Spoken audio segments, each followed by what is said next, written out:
ambientales. Presenta un servidor, Luis Alfredo Hernández Vázquez.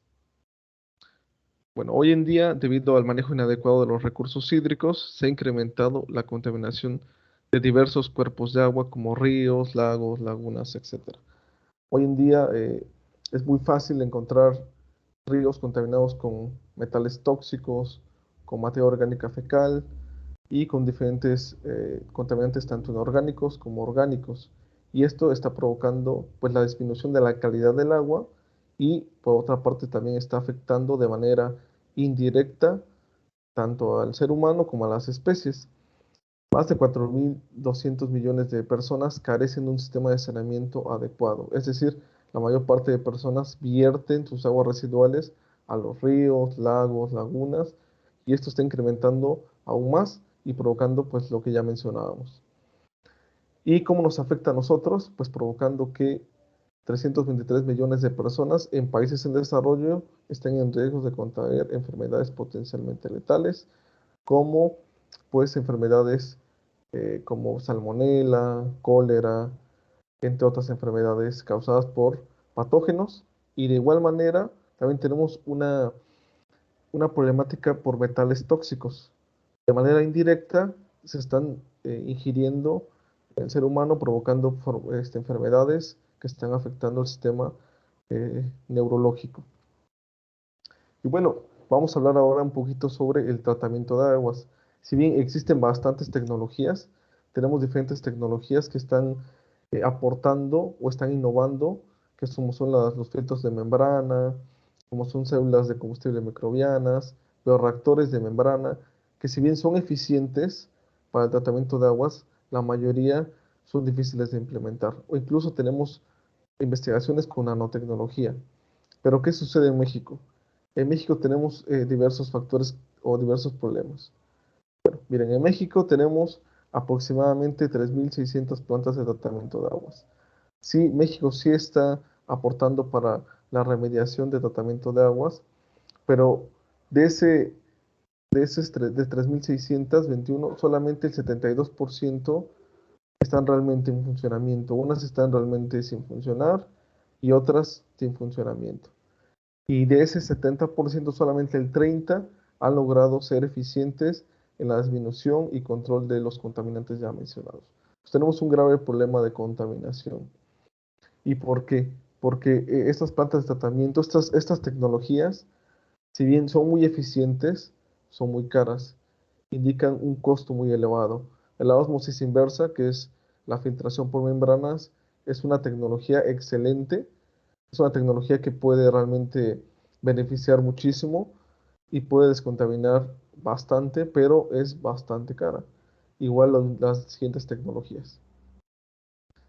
Entonces, en ese sentido destacan los humedales artificiales.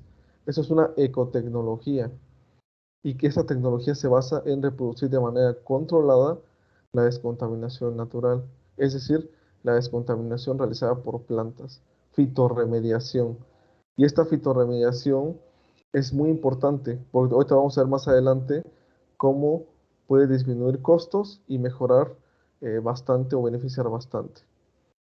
Los humedales artificiales se pueden clasificar por su flujo, ya sea subsuperficial o superficial. Y de aquí se desglosan otros dos sistemas, que son los sistemas de flujo vertical y flujo horizontal. Estos humedales son humedales terrestres, vamos a decir, llamarlos así. Y estos humedales son acuáticos. En ese sentido, yo he trabajado con los dos tipos de humedales, pero esta presentación se va a basar en humedales de flujo superficial o también nosotros las denominamos islas flotantes artificiales. ¿Qué es esto? Es trabajar con macrofitas acuáticas. En un momento vamos a hablar de estas plantas. Pero ¿qué ventajas tienen estos islas flotantes artificiales? Bueno, es una ecotecnología que es económicamente rentable. Realmente no es costoso esta tecnología, requiere pocos requerimientos de operación y pocos requerimientos de mantenimiento. ¿Sí? Estos sistemas de humedales artificiales no requieren un sistema de bombeo, no requieren un sistema incluso de energía eléctrica para que puedan descontaminar las aguas. Y esto implica que es amigable con el medio ambiente, no estamos afectando al medio ambiente. Y proporciona áreas verdes que incluso pues pueden cohabitar insectos, aves, peces, y otra área también que podemos abundar es hacia el paisajismo. Todos estos humedales artificiales, por medio de estas islas flotantes artificiales, mejoran bastante el paisajismo, son amigables con el medio ambiente y no requerimos de una gran inversión para instalarlos. Aquí es algo muy importante que hacen sinergia o por medio de sus raíces tienden a absorber contaminantes. Le decía yo, esta es la fitorremediación. Y con asociación con bacterias pueden retener y absorber bastantes contaminantes. Y contaminantes que se encuentran en las aguas específicamente como metales tóxicos, contaminantes inorgánicos y orgánicos. ¿Cuál es la parte más esencial de estos humedales artificiales? Es la selección de las especies. Ahorita vamos a ver antecedentes de qué tipos de especies se han utilizado y de qué manera podemos colocar las especies.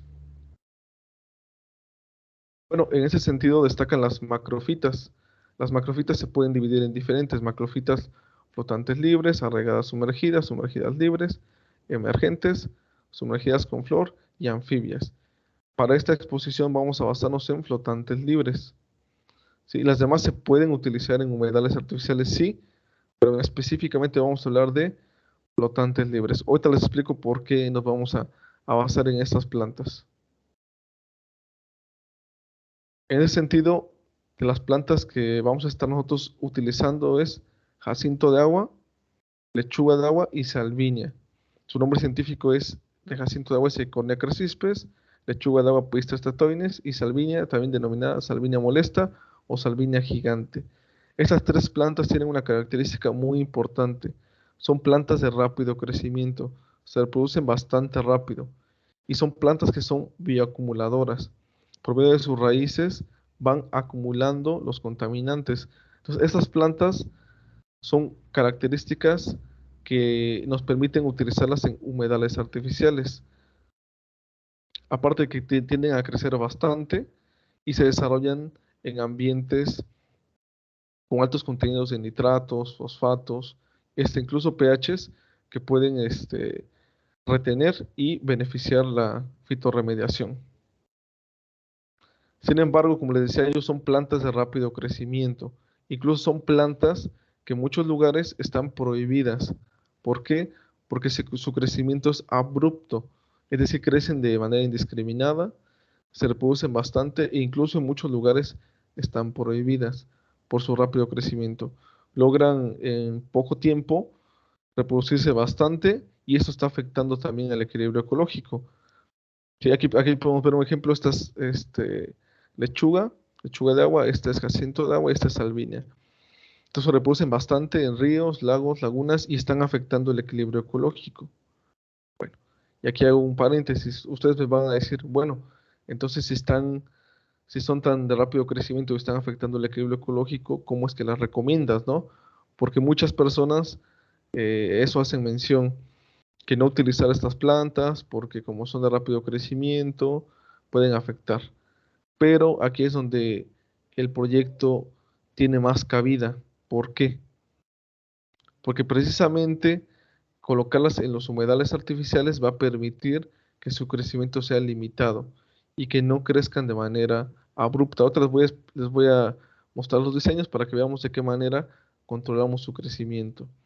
Entonces estas plantas, así de manera natural, sí, se desarrollan bastante, pero si las colocamos en las estructuras flotantes, en las islas flotantes, vamos a retener su crecimiento, vamos a poder controlar su crecimiento y de esta manera vamos a poder tener áreas específicas de descontaminación y no solamente tenerlas en áreas de manera descontrolada como vemos en las imágenes. Les decía yo que por qué son importantes estas especies o por qué nos basamos en estas especies, pues porque realmente casi también no se ha experimentado en ellas. Tenemos bastante información de otras macrofitas, de por ejemplo TIFA, que igual ya mencionábamos es un tipo de macrofita, ya se tiene implementada en diferentes proyectos, e incluso en México estos humedales artificiales ya se están implementando pero en México se tiene muy poca información. Realmente en México se tiene solamente dos proyectos o dos reportes de que se haya utilizado esta jacinto de agua y mucho menos lechuga de agua y salvinia. Entonces la idea de este proyecto es eso, ¿no? Poder aprovechar estas plantas que sabemos que son bioacumuladoras y son plantas que no se han utilizado. En los humedales artificiales, la mayor parte van hacia pastos o hacia gramíneas que sí descontaminan, pero algunas son terrestres. De hecho, las investigaciones más hacia humedales artificiales van hacia las plantas terrestres, a los humedales de flujo subsuperficial. Y en ese sentido, muchas de estas investigaciones se han enfocado hacia la parte de ornamental, plantas ornamentales. Entonces, la idea de estos proyectos es que tengamos otra alternativa donde podamos ocupar plantas acuáticas que se consideran plagas y podamos aprovechar esas biomasas que tenemos ahí en los ríos, en los lagos. Y bueno, ahora sí les muestro las estructuras. Aquí les muestro un diseño de isla flotante a nivel microcosmo, a nivel de laboratorio, por decirlo así, en estructuras de estas dimensiones, como lo podemos ver en la imagen. Pero ¿qué nos permiten estas estructuras? Nos permite, como vemos en la imagen, que las plantas se coloquen allí y permitan que su crecimiento sea limitado y no tengamos revueltos estas plantas.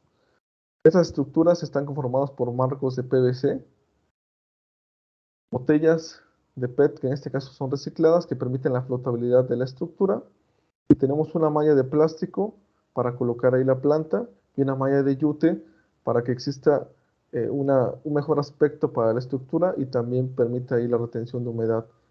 Entonces estas estructuras están planeadas para que ahí se coloquen las plantas, las macrofitas, y de esta manera, como ya lo mencioné, limitemos su crecimiento no sea abrupto, sea de manera controlada y de manera que nosotros podamos definir en qué espacios vamos a tener estas islas flotantes artificiales.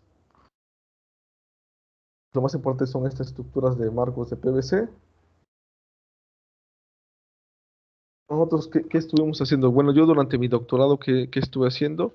Pues estuve examinando diferentes variables de control, cómo es que las plantas absorbían estos contaminantes y específicamente eh, estuvimos haciendo experimentación con diferentes parámetros como pH, demanda química de oxígeno, contaminantes como nitratos, fosfatos y metales tóxicos. Y de esta manera podemos observar si las plantas son eficientes en la descontaminación o no. Y lo que hicimos fue montar experimentos donde colocábamos aguas residuales y colocábamos allí dentro estas estructuras con las plantas y después de un periodo de 21 días podíamos observar de qué manera se descontaminaban las aguas. En un momento les voy a mostrar cómo fueron los resultados y cómo fue que estas plantas descontaminaron estas aguas residuales. En este caso, la primera parte de mi experimento fue dedicado a aguas residuales de origen doméstico. A continuación les voy a presentar los resultados y aquí me permito presentar las estructuras ya con las plantas. Aquí tenemos a Iconecra cispes, asiento de agua, colocada ya en las estructuras a nivel microcosmos. Y de esta manera pues controlábamos su crecimiento. Aquí tenemos a lechuga de agua y aquí también tenemos a salvinia, colocadas en estructuras que permitían el desarrollo de estas plantas en entornos controlados. Y específicamente aquí les muestro los resultados que estuvimos obteniendo. Y bueno, bien, les decía yo que después de 21 días monitoreamos la demanda química de oxígeno. La demanda química de oxígeno es el grado de contaminación que tenemos de las aguas. Entonces aquí tenemos el porcentaje de remoción de, de la demanda química de oxígeno. Lo tenemos en tres diferentes rangos y quien logra retener mayor concentración de contaminantes es Eikonecra cispes, posteriormente Pistis tetoides y Salvinia es quien pues logra retener una menor cantidad de estos contaminantes. De igual manera les decía yo que tenemos la remoción de fosfatos y aunque la remoción fue menor aquí en estos casos, de igual manera Eikonecra cispes es quien logra remover de manera más eficiente estos contaminantes. Posteriormente tenemos a Pistes tratoides y Salvinia molesta. Y pues después de 21 días podemos observar que tenemos una remoción bastante alta de fosfatos. En el caso de nitratos tenemos la remoción más alta. Podemos observar que las remociones son bastante altas, pues logramos remover la mayor cantidad de nitratos. Y tanto fosfatos como nitratos son contaminantes que se encuentran muy comúnmente en estas aguas domésticas. ¿Por qué? Porque estas aguas domésticas contienen materia orgánica contenida, incluso detergentes que a las plantas pues lo pueden retener y lo pueden ocupar para su crecimiento.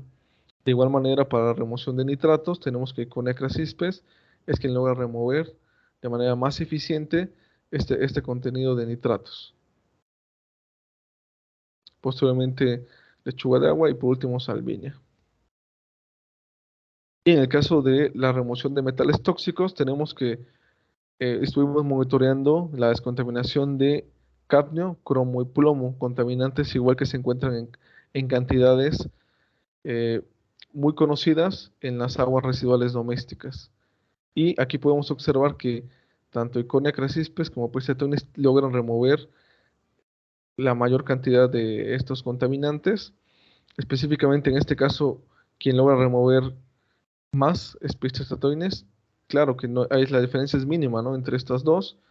Y pues Sabina molesta igual logra remover esos metales tóxicos, pero en una menor medida. Y de estos tres, pues cromo es el metal tóxico que menos se retenía. Los demás, en el caso de cadmio, es el metal tóxico que más logran retener estas plantas. Bueno, una vez que finalizamos con estos experimentos, ya podemos llevar a un escalamiento. La idea de estos procesos es que los hicimos en microcosmos a nivel laboratorio, y una vez que ya determinamos ciertas características como que las que les mostré, es llevarlas a un escalamiento. Y ya en este caso les muestro ya el escalamiento. En este caso decidimos modificar las estructuras. ¿Sí? Estas estructuras ya son octagonales, pero de igual manera son estructuras que tienen malla de plástico, una malla de yute, para que ahí se colocan las plantas y de esta manera específicamente poder ver su crecimiento. Y podemos observar que las plantas, primero que nada, se adaptaron de una mejor manera a estas estructuras, porque de igual manera como las plantas tienden a crecer bastantes, son más adecuadas.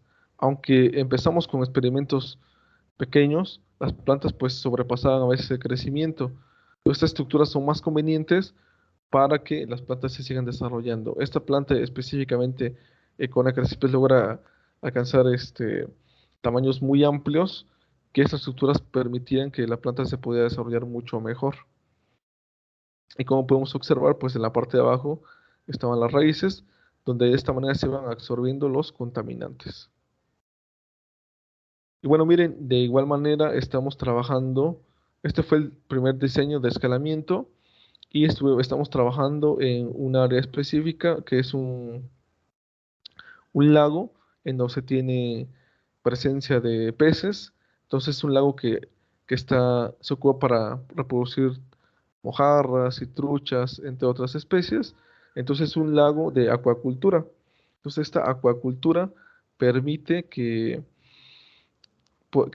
se generen muchas aguas residuales. Estas aguas de la acuacultura, pues son aguas que se descargan, ¿no? Aguas que una vez que se contaminan con heces fecales o que se contaminan con materia orgánica de los peces, pues se va tirando. Entonces, para evitar esto, colocamos estructuras que permiten la oxigenación del agua y permiten que en este tipo de lugares se descontaminen estas aguas. Entonces, en ese sentido, se tenía presencia ya de jacinto de agua, pero los peces se empezaban a comer las raíces, entonces no lograba que las especies crecieran. Aquí vamos a hacer un zoom para que vean. Entonces, aquí ya se tenía presencia de jacinto de agua, pero no lograba crecer, no lograba madurar esta planta, por lo mismo que los peces se comían las raíces. Entonces decidimos hacerle una modificación al diseño donde por la parte de abajo colocamos una malla, una red para pescar, lo cual permitía que los peces ya no consumieran estas raíces y ya las estructuras se desarrollaran de manera adecuada. Y ya después de algunos meses, pues las plantas se desarrollaron de manera más adecuada. Entonces, este escalamiento, hasta ahorita, no hemos finalizado el periodo de evaluación, pero está dando muy buenos resultados para el desarrollo de las plantas. Y aparte de eso, la idea de cambiar el diseño fue para tener, abundar hacia el paisajismo. Es decir, que se desarrollen de manera adecuada las plantas, pero también sea una estructura pues que se vea llamativa para las personas, que abone hacia la parte del paisajismo o del turismo, para que las personas cuando vayan a este lago pues pueda verse llamativo. Entonces las estructuras han permitido que las plantas se desarrollen de manera adecuada y hasta el momento tenemos una, este, una buen acondicionamiento de la estructura y de las plantas. Y bueno, aquí les muestro las referencias de la presentación y por su atención, pues muchas gracias. Me permito, si tienen alguna pregunta, alguna duda, algún comentario, con toda confianza. Bueno, gracias Luis Alfredo. No, no, de nada, de nada.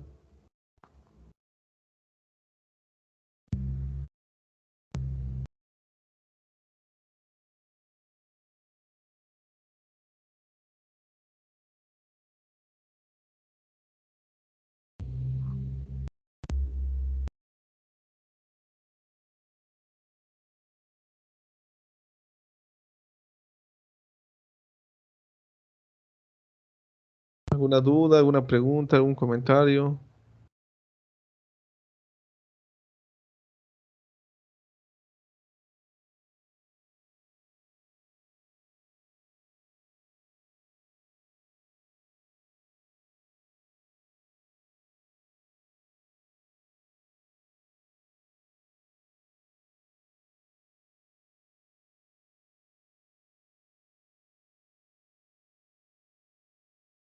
Luis Alfredo.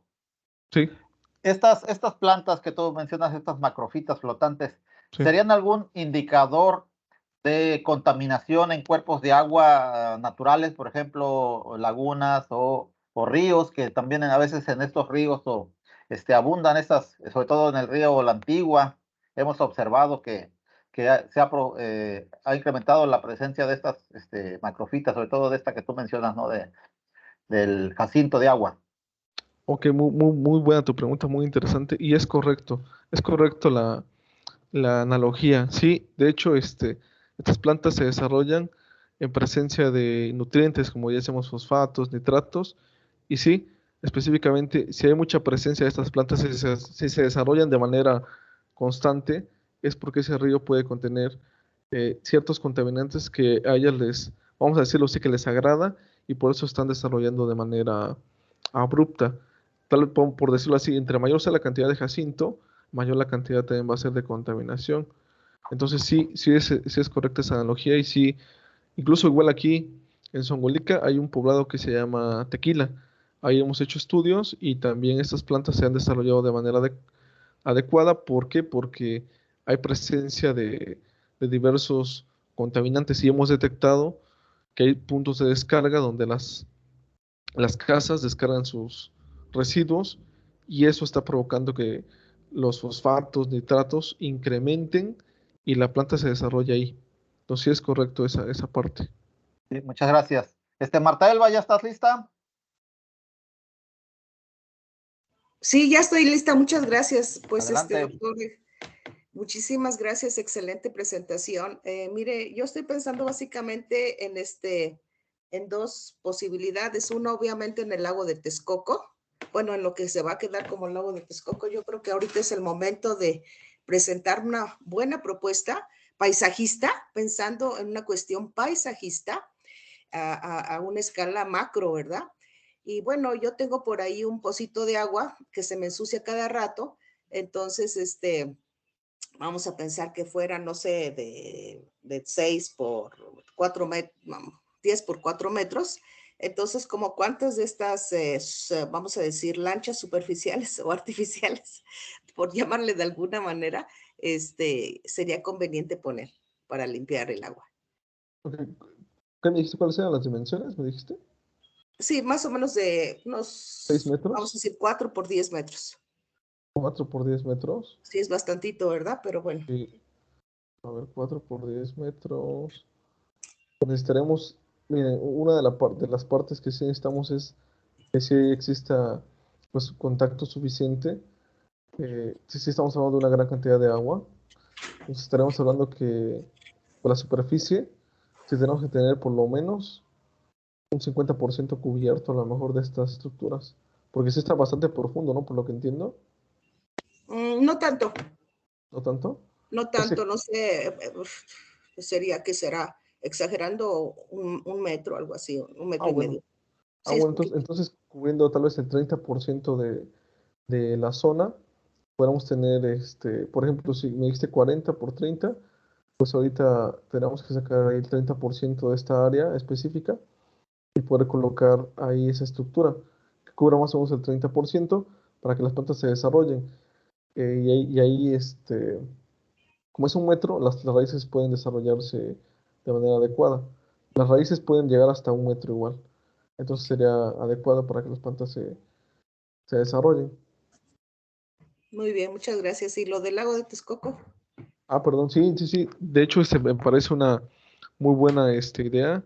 Pues yo creo que sí, sí se podría implementar en el lago de Texcoco y será algo que pues será económico. Les decía yo, una de las ventajas que tiene esta tecnología, o también llamada ecotecnología, es que es económicamente rentable. No se requiere un monto de inversión bastante amplio. En el caso de una planta de tratamiento de aguas residuales, una PETAR, tienen costos de millones. Estamos hablando de que millones y que tienen que mantenerse y que necesitan sistemas de bombeo y requieren una inversión abismal y aparte de eso un mantenimiento constante. En el caso de estas macrofitas estamos hablando de miles de pesos y el mantenimiento es realmente mínimo. Realmente no, como no tenemos un sistema de bombeo, como no tenemos un sistema eléctrico, pues el mantenimiento puede ser anual, incluso dependiendo de las condiciones de la contaminación, pueden ser hasta cada 2, 3 años, donde se tengan que quitar tal vez el yute. El yute es la parte más este, problemática a lo mejor, porque se puede degradar o las plantas crecer bastante y quitar las plantas, etcétera. Pero este, es una idea que se puede implementar y que puede ser algo muy eficiente. Muchísimas gracias, doctor. Excelente. No, no, de nada, de nada. Buenas tardes, yo tengo una Buenas pregunta. tardes. Adelante. Este, usted menciona que lo estudiaron durante un periodo de 28 días, me parece. 21 días. A 21 días. ¿Ese fue el tiempo en el que las plantas absorbieron la mayor cantidad de nutrientes que ellas podían o fue el tiempo que ustedes decidieron establecer el tratamiento? Ok, muy buena pregunta. Miren, por literatura hay diversos estudios donde se menciona que las plantas, incluso en un periodo de 48 horas, ya logran retener varios contaminantes. Dependiendo de las condiciones climáticas, las plantas se ven beneficiadas. En este caso, el experimento se llevó a cabo en Orizaba, Veracruz, en Zongolica, que son zonas donde el clima es un poco más húmedo y no tan cálido. A veces las temperaturas oscilan entre pues 20 grados hasta 30 grados, ¿no? No tenemos temperaturas tan altas como en otras zonas. Entonces, esto hace que las plantas tarden un poco más en desarrollarse y la retención de contaminantes sea más prolongada. Entonces, eligió 21 días porque un tiempo no sea ni tan prolongado ni tan corto. Y si nos damos cuenta que este tiempo de 21 días eh, es el adecuado para retener la mayor parte de contaminantes, pero en 7 días ya tenemos una descontaminación bastante amplia y dependiendo de las zonas, qué tan cálida sea o qué tan expuesta a la luz esté, podemos disminuir esos tiempos de residencia en tal vez 48 horas, 72 horas. Pero sí es verdad esto. Una desventaja de que tienen las estructuras es que los tiempos son más prolongados, ¿no? Una digestión anaerobia, una osmosis inversa, pues te descontamina en cuestión de minutos o horas. Y aquí los tiempos de residencia o el contacto que tiene que estar la planta con el agua se alarga a días, ¿no? Sí, y si incrementa el número de macrofitas en la superficie, ¿ya más eficiente? ¿Vale? ¿O hay alguna complicación? Como que se perdió el micrófono al final. ¿Me puedes repetir la pregunta? Así que si se incrementa el número de macrofitas en la superficie de agua a tratar, no se acortaría más el tiempo o sería pues Claro, igual? sí, no, sí, claro, tienes toda la razón. Sí, o sea, si estamos hablando de, por ejemplo, lo que decía yo del área, ¿no? Si, por ejemplo, queremos descontaminar, por lo que decía tu compañera, ¿no? Esta área, un pozo, ¿no? Que tenga, no sé, pongámosle 100 litros de agua. Claro, entre más especies tengamos, la remoción será mucho más rápida. Ahí tendremos que hacer estudios de factibilidad, donde podemos ver cuál es lo más conveniente para ese lugar, esa zona, ese tipo de agua, porque pues también no es tan prudente. También, por ejemplo, tenemos otras especies, por ejemplo, en el caso de que yo les mostraba yo el prototipo de escalamiento, si abundamos todo la zona con estas estructuras de islas flotantes, pues ya no vamos a permitir que se desarrollen los peces, ¿no?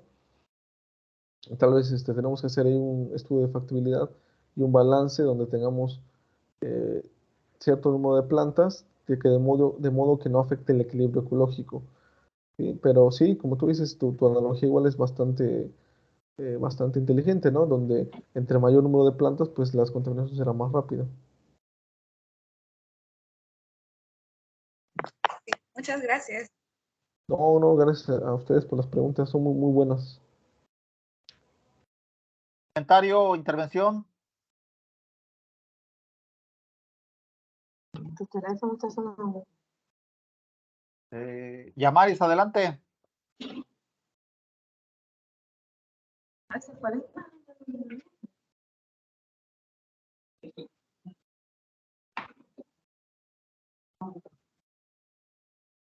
No, que si se fue la imagen del... Pues no tengo la imagen ya. Yamaris, te estamos escuchando, pero no entendemos.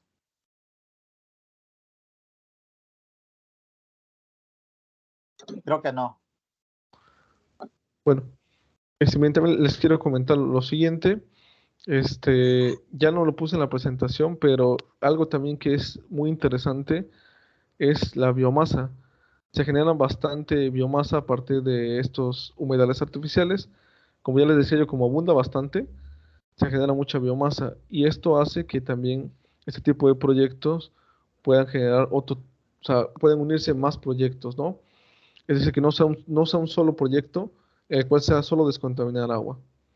Se pueden hacer otro tipo de proyectos, es decir, descontaminar agua por una parte y por otra con la biomasa generada, hacer otro tipo de proyectos, por ejemplo, generación de compostas, generación de digestión anaerobia, de fertilizantes para los cultivos, etcétera.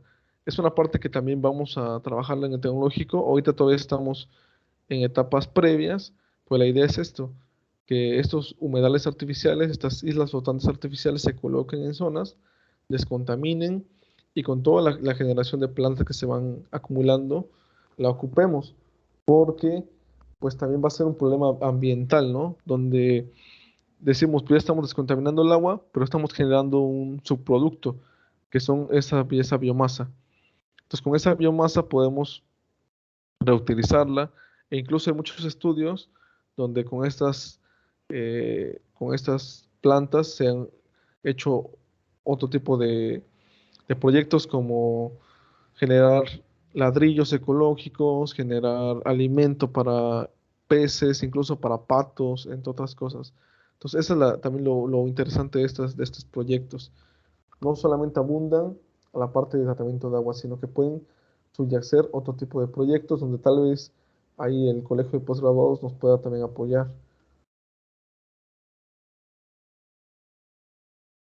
Sí, bueno, a mí me parece muy interesante esta parte que comentas también, que creo que sería una parte de donde podríamos colaborar en esa parte, en el aprovechamiento de estos residuos, estos de esa biomasa. A mí me quedaba la duda si era posible utilizarla para alimentación animal, sobre todo la lechuga de agua. Sí, muy buena pregunta, doctor. Mire, ahí también va a depender del tipo de descontaminación que hagamos. Si estamos, como ya veían, yo también descontaminaba metales tóxicos. Si estamos hablando de metales tóxicos, tenemos que tener mucho cuidado ahí, porque no podemos generar un alimento que tenga estos metales tóxicos, porque si no, el animal se puede contaminar, ¿no? Entonces, nada más con que llevemos un manejo adecuado de las aguas, tengamos cuidado de para dónde se van los contaminantes, y una vez definido cómo está ese balance de contaminantes, podemos ocuparlo. ¿Se pueden ocupar estas plantas para alimentos? Sí se puede. Incluso ya hay estudios que han hecho, que han hecho alimentos balanceados, les han dado un tratamiento, generan como unas harinas y se lo dan a peces. Por ahí ayer o antier veía yo otro estudio donde generaban incluso alimento para patos. Eso sí me causó mucha curiosidad, ¿no? Porque pues ya no terminé de leer cómo lo hacían, pero es algo muy interesante. Y para allá tal vez va esa parte de la generación de las biomasas, porque es mucha biomasa que se genera, ¿no? Y se está desperdiciando y se puede pues aprovechar, ya que tiene muchos nutrientes y tiene muchas fibras que pueden ser útiles para la alimentación de otros seres. Gracias. ¿Algún otro comentario por parte de la audiencia? Sí, yo quería agregar algo. Adelante, Adelante. Esmeralda. Ya ve que le comentaba hace un momento la eficiencia. ¿No cree que sería interesante también utilizar o hacer una interacción entre vegetación mixta, utilizando la otra especie que tuvo también un rendimiento similar? Y puede ser que, pues, al haber estos dos tipos de plantas en el agua, pues la cantidad de microorganismos varíe y pues sea más eficiente la remoción. Muy buenos comentarios, man. Sí, de hecho, la idea es eso. Ahorita estamos primero, como el jacinto de agua, como vieron, fue el más eficiente. Entonces, pues empezamos por él, ¿no? Como fue el mejor que tuvimos en los experimentos de laboratorio. Y por literatura también tuvimos estudios muy buenos. Entonces, primero empezamos con jacinto. Y la idea es que más adelante podamos combinarlos. Y sí, hacer sinergia incluso con otras plantas. Tal vez más adelante pues surjan otros proyectos como combinar plantas terrestres y plantas acuáticas. Entonces por allí también la invitación a ustedes. La verdad ya te me olvidó preguntar, ¿pero son de maestría ustedes? ¿Son de doctorado? Bueno, No, en el campus tenemos los dos programas de maestría, tanto de doctorado. Y aquí Eh, tenemos en la videollamada en el seminario de tanto doctores como, bueno, doctorantes como de maestría. Sí. Ah, bueno, pues miren, pues la invitación se extiende para ustedes también. En un dado momento, si quieren trabajar con nosotros, a la par podemos pues hacer sinergias. De hecho, la idea de este seminario es para eso, ¿no? Para que tanto ustedes como nosotros pues podamos abundar a estas investigaciones. La investigación es muy bonita, como ustedes saben, y hay muchos trabajos que podemos sacar de un solo proyecto, ¿no? Entonces, invitarlos a que si alguien de ustedes tiene interés, si alguien quiere trabajar de manera conjunta, pues con todo gusto y podemos hacer esa sinergia que nos hace falta. A veces lo que nos hace falta es pues gente que se quiera sumar a los proyectos, ¿no? Y como ya decía su compañera, pues probar las dos plantas y a ver qué pasa, y así ir sacando más y más investigaciones. La parte de paisajismo es algo que nosotros no dominamos. Yo como químico, pues me voy más a la descontaminación y ya, ¿no? Pero es algo que ustedes, como estudiantes, ustedes estudian la parte de agroecosistemas, ¿no? Tengo entendido. Sí, así es. Y paisajismo también tienen turismo también, ¿no? Por aquí Es en este en el campus Córdoba. Aquí Córdoba. colaboran dos profesores, que es Arturo Pérez y el doctor José López Collado. Participan en el programa de paisajismo en el PTR, que se le dicen, del campus Córdoba. Ah, ok, sí, sí te conozco ahí a bastantes colaboradores, al doctor Cruz, tengo el placer de conocerlo y Y pues allí se sumaron, ¿no? A lo mejor irnos hacia la parte también de paisajismo, otra parte de estudio de agrosistemas, etcétera. Entonces la idea es eso, estas sinergias, y de verdad yo agradezco la invitación que me hicieron, porque pues de esta manera podemos conectarnos, y por ahí les paso mis datos si gustan y podemos trabajar en conjunto. Gracias, doctor Luis Alfredo. Si no hay algún otro comentario, por favor a la audiencia, este es el momento para hacerlo, porque estamos ya por cerrar este seminario. Creo que no es así. Entonces, le agradecemos, maestro en ciencias Luis Alfredo Hernández Vázquez, por la presentación de este interesante seminario. Le comento, bueno, tuvimos en promedio una audiencia de, al final, hasta 30 asistentes, lo cual, bueno, pues es más o menos el promedio de los que asistimos aquí a nosotros. Entonces estuvo muy asistido. Y, bueno, a nombre del doctor Felipe Gallardo López y del doctor Arturo Pérez Vázquez, bueno, pues le agradecemos su interesante presentación, y en breve le haremos llegar la constancia respectiva.